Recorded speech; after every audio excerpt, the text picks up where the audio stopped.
Ah, the 1980s. Big hair, synth music, and a severely bruised American ego. After the Vietnam War, America wasn't exactly feeling like the global MVP. Add Watergate to the mix, a sluggish economy, and a hostage crisis in Iran that looked more like a sitcom gone wrong. The land of the free looked more like the land of who's in charge again. Meanwhile, the Soviets, marching into Afghanistan like they owned the place. But then came Ronald Reagan, part cowboy, part Cold War rock star, and he had a plan. Not just any plan. A plan so bold, so wild, it was straight out of Hollywood. Literally. On March 23, 1983, Reagan took to the podium and basically said, "Let's build a giant space shield to zap Soviet missiles out of the sky." It was called the Strategic Defense Initiative, but everyone just called it what it really sounded like. Star Wars. The estimated cost? A cool $1 trillion. That's with a T.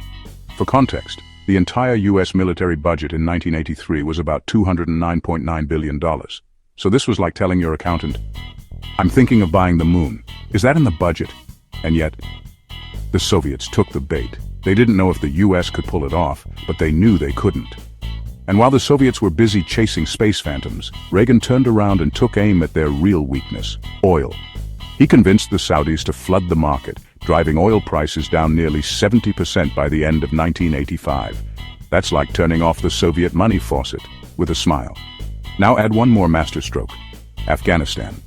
Reagan started funneling billions, yes, billions, into arming Afghan fighters, many of whom would later go by names that haunt U.S. foreign policy to this day. But back then, they were just freedom fighters. So now the USSR was broke, bleeding from a foreign war and chasing space ghosts while oil prices tanked. That, dear viewer, is how you bleed an empire without firing a single laser beam.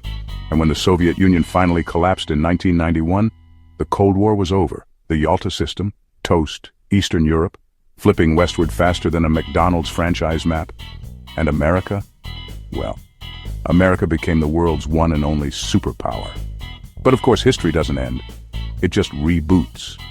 In the 21st century, a new player entered the boss level, China. The new Cold War isn't about nukes anymore. It's about networks, semiconductors, and space dominance. In 2018, Donald Trump said, "Let there be Space Force." And just like that, America's newest military branch was born. Think NASA, but with uniforms and laser dreams. The Cold War didn't end, it mutated. From the Iron Curtain to the Silicon Curtain. Because in geopolitics, sometimes the best weapon is making your enemy spend money they don't have, on problems you just made up. Cue credits. And maybe a John Williams score. Thank you for watching.